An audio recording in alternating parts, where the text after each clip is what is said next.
Alhamdulillah Rabbil Alamin.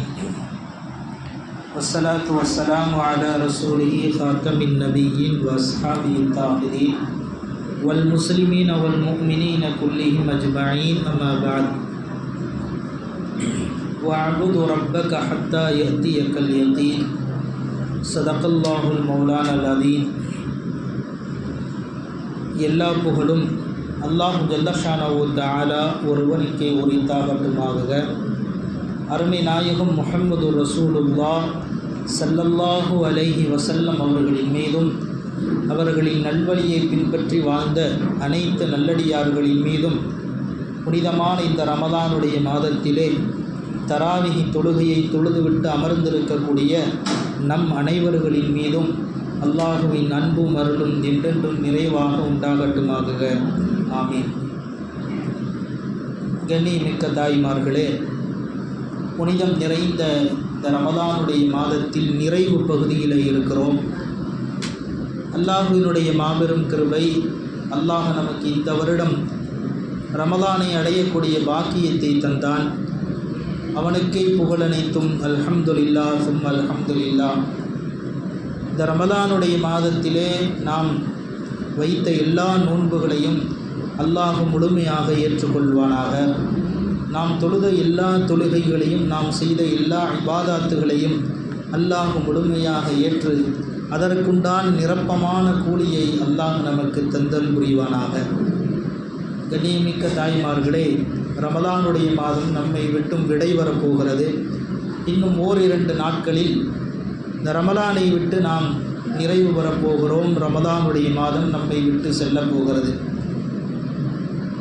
Ramadan நமக்கு மிகப்பெரிய ஒரு பாக்கியத்தை தந்தது. ரமலான் வருவதற்கு முன்னால் நாம் மிகவும் கவனக்குறைவாக அல்லாஹுவை நினைத்து பார்ப்பதிலே, ஷரியத்து முறைப்படி வாழ்வதிலே மிகவும் கவனக்குறைவாக இருந்தோம். ஆனால் புனிதம் நிறைந்த இந்த ரமலானுடைய மாதம் வந்ததற்கு பின்னால் அல்லாஹுவினுடைய கிருபையால் நாம் மிகப்பெரிய அமல்களை செய்யக்கூடிய பாக்கியம் நமக்கு கிடைத்தது. ரமலான் நம்மை பாவங்களை விட்டும் தூரப்படுத்தியது. ரமலான் நம்மை அனாச்சாரமான காரியங்களை விட்டும் தூரமாக்கியது. ரமலான் நம்மை தொழுகைகளின் பக்கம் நெருக்கியது. ரமலான் நோன்பின் பக்கம் நம்மை வலியுறுத்தியது. ரமலான் நிறைய துஆ செய்வதற்குண்டான வாய்ப்புகளை நமக்கு தந்தது. ரமலானுடைய மாதம் மற்றவர்களுக்கு அன்பு காட்டக்கூடிய மாதமாக நம்மை மாற்றியது. ரமலானுடைய மாதம் இரவு தொழுகைகளையும் தராவி தொழுகைகளையும் தஹஜத்துடைய தொழுகையையும் நிறைவேற்றக்கூடிய ஒரு வாய்ப்பை இந்த ரமலானுடைய மாதம் நமக்கு தந்தது. இப்படி சொல்லிக்கொண்டே போகலாம். ரமலானுடைய மாதம் நம்மை பரிசுத்தப்படுத்தி இருக்கிறது. நம்மை அல்லாஹுவிடத்திலே நெருக்கமாக ஆக்கியிருக்கிறது. அல்லாஹ்வினுடைய நல்லடியார்கள் எப்படியெல்லாம் நல்லமல்கள் செய்து அவன் பக்கம் நெருக்கமாக ஆனார்களோ அப்படிப்பட்ட எல்லா நல்ல அமல்களையும் செய்து நாமும் அல்லாஹுவோடு நெருக்கத்தை ஏற்படுத்துவதற்குண்டான எல்லா வழிகளையும் இந்த ரமலானுடைய மாதம் நமக்கு தந்தது. ஆக இந்த ரமலானுடைய மாதம் நம்மை விடைபெற்று செல்லக்கூடிய இந்த நேரத்தில் நாம் பல விஷயங்களை நினைவில் கொள்ள வேண்டும். முதலிலே, இந்த ரமலானுடைய மாதத்தில் நாம் எப்படி இருந்தோமோ அதே போன்று மீது இருக்கக்கூடிய 11 மாதங்களில் நம்முடைய வாழ்க்கையை நாம் கொண்டு போகுவதற்கு முயற்சி செய்ய வேண்டும்.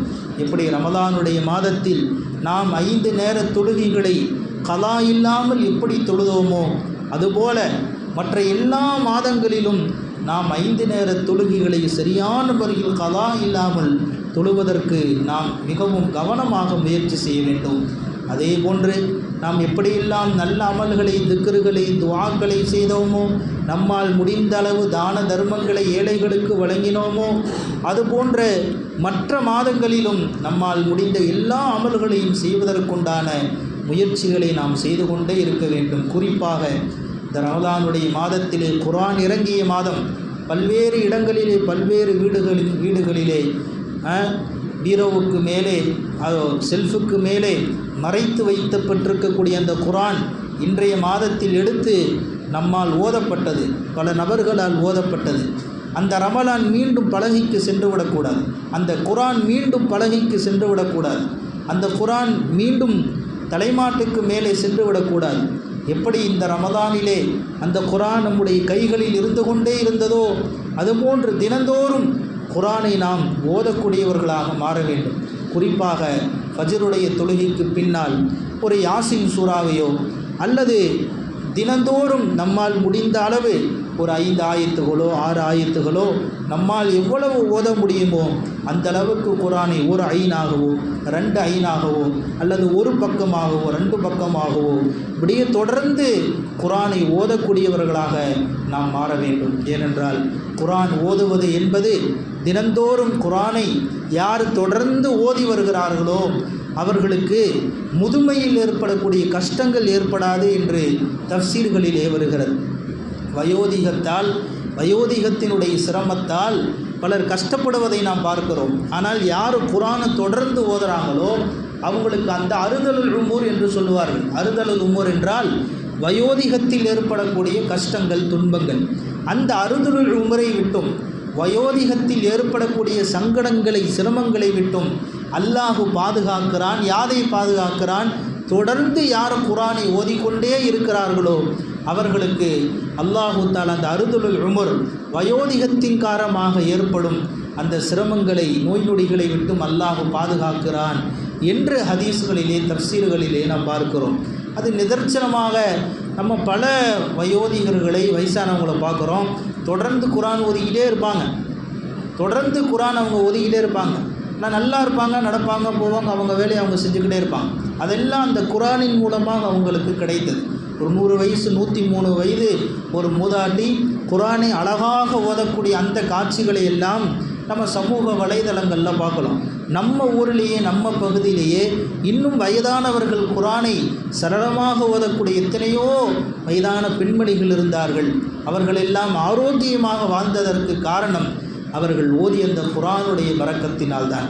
ஆனால் இன்றைக்கி நம்ம ஒரு 40 வயசு 45 வயசு ஆயிடுச்சாவே நோய் வந்துடுது, நடக்க முடியல, உட்கார முடியல, சாய முடியல, இப்படி பல பிரச்சனை வருது. காரணம் என்னன்னா நம்ம குர்ஆனுடைய தொடர்பை விட்டு தூரமாகிடும்.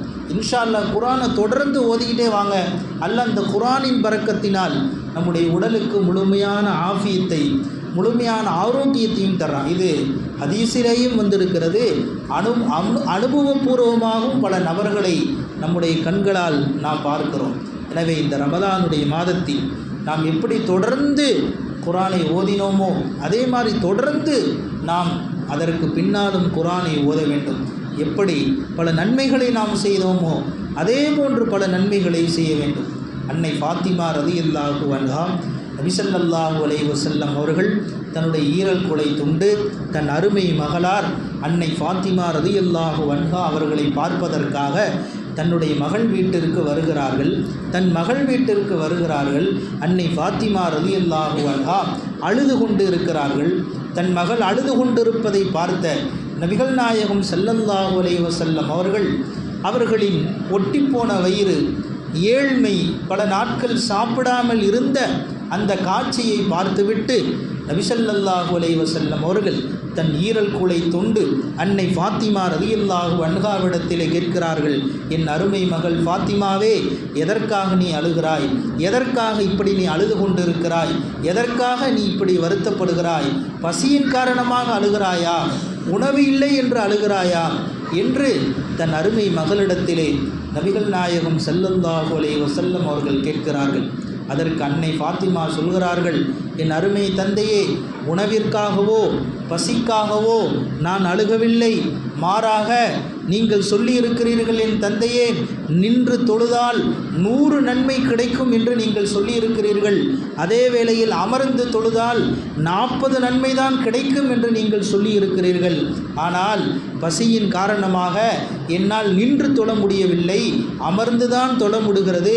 எனவே அந்த 100 நன்மை எனக்கு கிடைக்கவில்லையே, 40 நன்மை தான் எனக்கு கிடைக்கிறதே என்று அதை நினைத்து தான் நான் அழுகிறேன் என்றார்கள் அன்னை ஃபாத்திமா ரலியல்லாஹு அன்ஹா.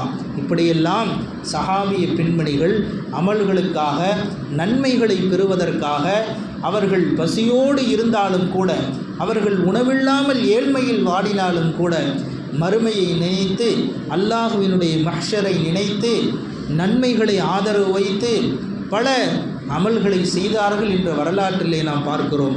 அல்லாஹ் குர்ஆனில் சொல்கிறான், வஅபுது ரப்பக ஹத்தா யஅதியக்கல் யகீன், நீங்கள் உங்கள் இறைவனை வணங்குங்கள். எதுவரை வணங்குங்க? ஹத்தா யஅதியக்கல் யகீன், உங்களுக்கு மௌத்து வர்ற வரையும் நீங்கள் இறைவனை வணங்குங்கள் என்று அல்லாஹ் குர்ஆனிலே சொல்லுகிறான். எனவே இந்த ரமலானுடைய மாதம் நிறைவு பெறக்கூடிய இந்த பகுதியிலே நாம் நியத்து வைப்போம். நாம் ரமலானியன்களாக இருக்கக்கூடாது. 2 பேர் இருப்பாங்க சமுதாயத்தில், 2 பிரிவினர் இருக்காங்க, ரமலானியன்கள், ரப்பானியன்கள். ரமலானியன்கள் என்று சொன்னால் ரமலான் மாதத்தில் மட்டும் அமல் செய்வாங்க, ரமலான் மாதத்தில் மட்டும் தொழுகுவாங்க, ரமலான் மாதத்தில் மட்டும் இபாதத்தை செய்வாங்க.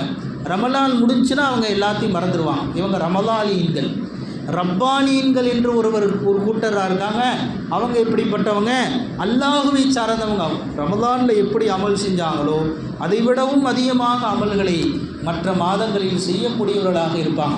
இப்போ நம்ம ரமலானியாக ஆகணுமா, ரப்பானியாக ஆகணுமா என்பது நம்முடைய முடிவில் தான் இருக்கிறது. நாம் ரப்பானியன்களாக ஆக வேண்டும், ரமலானியன்கள் அல்ல. நாம் ரப்பானியன்கள். அல்லாஹ்வுக்காக எல்லா காரியத்தையும் எல்லா நிலைமைகளிலும் தொடர்ந்து செய்யக்கூடிய மக்களாக நாம் ஆக வேண்டும். எனவே நிறைவு பெறக்கூடிய இந்த ரமலானில் நாம் நியத்து வைத்துக் கொள்வோம். அல்லாஹ் சுப்ஹானஹு வ தஆலா இன்னும் அதிகமான ரமலான்களை அடையக்கூடிய வாக்கியத்தை அல்லாஹ் நமக்கு தந்தல் புரிவானாக. நாம் செய்த எல்லா நல்ல அமல்களையும் அல்லாஹ் சுப்ஹானஹு வ தஆலா ஏற்றுக்கொள்வானாக. வாஹிரு தாவானா அல்ஹம்துலில்லாஹி ரப்பில் ஆலமீன். நாளை இன்ஷா அல்லாஹ் 29வது தராவி, நாளை இறுதி தராவியாக கூட, இந்த ரமலானுடைய கடைசி தராவியாக கூட நாளை தராவி இருக்கலாம். ஏனென்றால் வியாழக்கிழமை பிறை பார்க்கக்கூடிய நாள். பிறை தெரிந்துவிட்டால் இன்ஷா அல்லாஹ் வெள்ளிக்கிழமை பெருநாளாக இருக்கும். பிறை தெரியாத பட்சத்தில் சனிக்கிழமை பெருநாளாக இருக்கும். எனவே நாளை இன்ஷா அல்லாஹ் நிறைவாக துஆ ஓதி நம்முடைய மஜ்லிஸை நிறைவுபடுத்திக் கொள்வோம். அஸ்ஸலாமு அலைக்கும் வரஹ்மத்துல்லாஹி வபரகாத்துஹு.